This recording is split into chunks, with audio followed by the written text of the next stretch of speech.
So, thinking about how much I liked Caraval really threw me for a loop and actually made me detract a star from my initial 4-star review.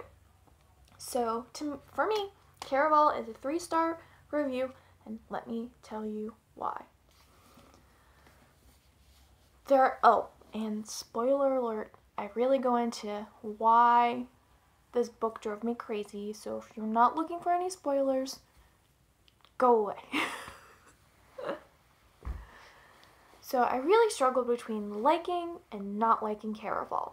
I got swept up in the story and I read 250 pages in one sitting. I was like, whoo, give me more. Yeah, this is great. It's mysterious. It's magical. We don't know who to trust. We don't know what's going on. It really keeps you on your toes and just fly through here. Like, yeah, this is great. Whoa. But then I was really just cringing the whole entire time as well, trying to figure out what was actually going on. And my heart was just breaking. It was just kind of like, ugh. So Caraval is the first book in a duology, so that means there's this one, there's going to be a sequel, and that'll be it.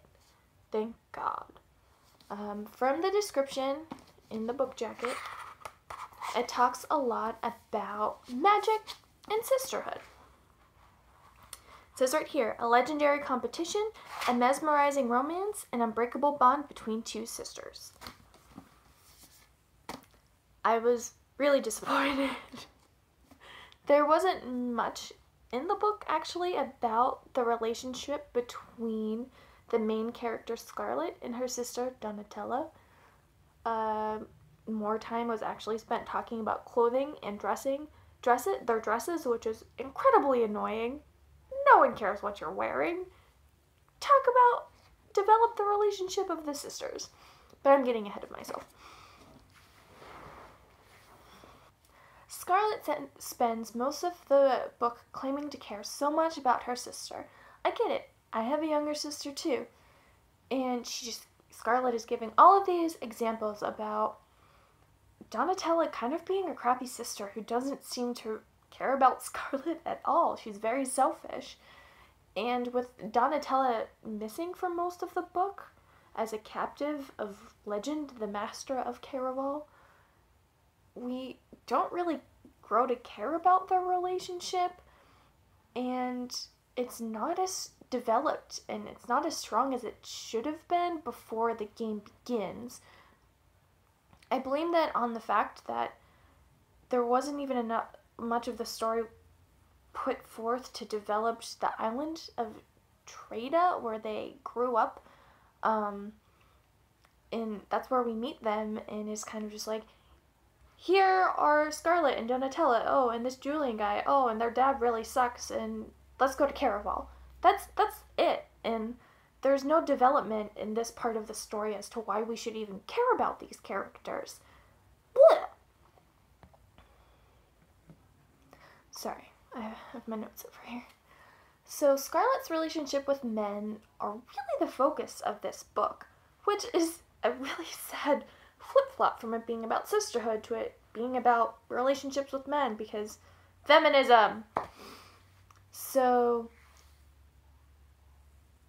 there are great female characters, like Donatella, even though she's annoying and selfish, we don't get to know her at all. And there's this woman named Aiko in Caraval, who Scarlet runs into numerous times, and she is fascinating. I just want to follow her around all day, but no, we don't. So Donatella and Aiko and all of these other characters just kind of flit in and out, kind of on the sidelines, not really part of the story, because it's all about Scarlet and this Julian guy who was making out with her sister at the beginning of the book, falling in love. How disappointing. What a letdown, right? And also, like, gross. Like, this guy's making out, sleeping with your sister, and you're gonna fall in love with him? Ew. And the weird thing about it all is throughout all of this, Scarlet's engaged. She's engaged to be married. She's obsessed with it. Throughout the entire, like, first half of the book, everything's all about, oh, I'm getting married. I have to, I can only stay in Caraval for 1 day, for 2 days, for 3 days, because I have to get back, because I'm getting married. And then she just drops that after she realizes that she loves Julian, and that's it. She actually gets to meet her fiance and thinks that he's a douchebag, and is just like, actually, no, I'm going to be fine with the stranger that I met 3 days ago who was sleeping with my sister. I like him more than you, sorry. And even weirder and stranger to me is the fact that Scarlet and Donatella's father, Governor Dragna, he's established as this powerful, evil man, the villain of the story, who abuses his daughters.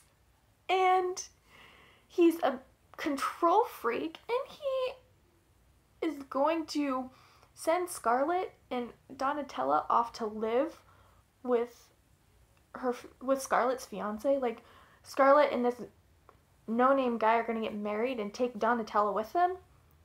What? Control freak abusers don't just give away their prizes for a little bit of power. That's not how people work. What? Okay. So, again, reiterating the fact that this book is supposed to be about sisters, and it becomes about Scarlet and Julian. Julian dies. He dies. And comes back to life.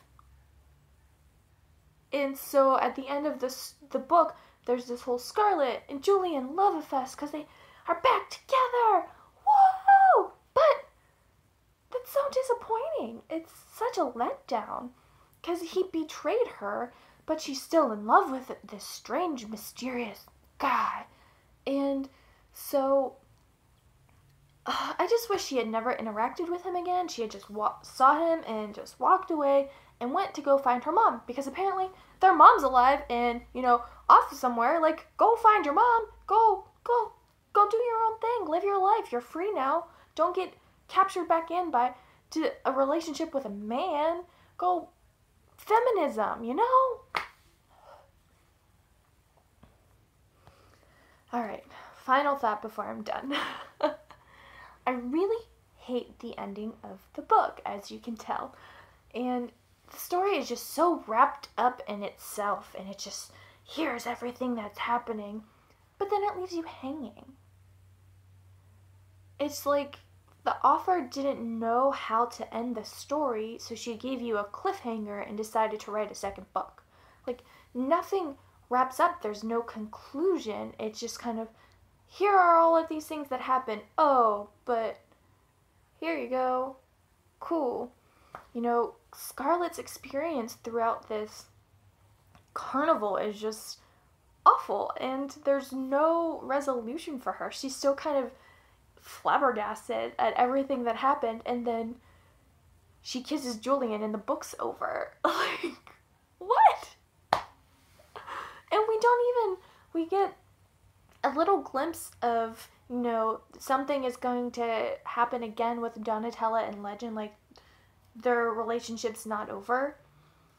But it's not enough to make me want to read the second book. I'm like, they've been deceiving and lying to Scarlet throughout the entire book, and not in a nice way at all. Like, they're really terrible to Scarlet, and then they're just like, oh, sorry.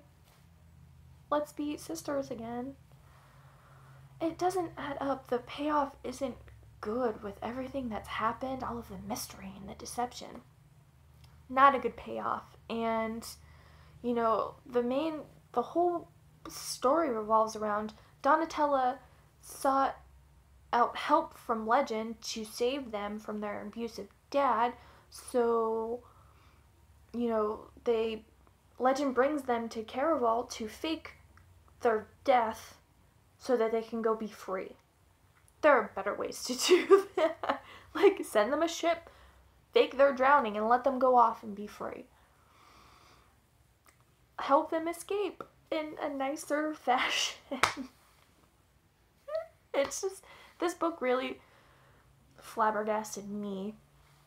And, I mean, Caraval is supposed to be this big, wonderful game, but it's not a game at all. It's terrible.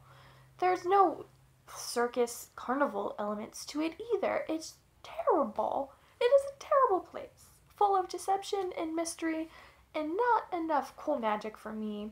Too many descriptions about dresses, not enough sisterhood, not enough female empowerment. But check it out for yourself. 3 stars from me. It was 4, but I gave it 3, and after talking about it more, I just want to throw it out the window. Leave comments below and let me know what you think about this book. Alright.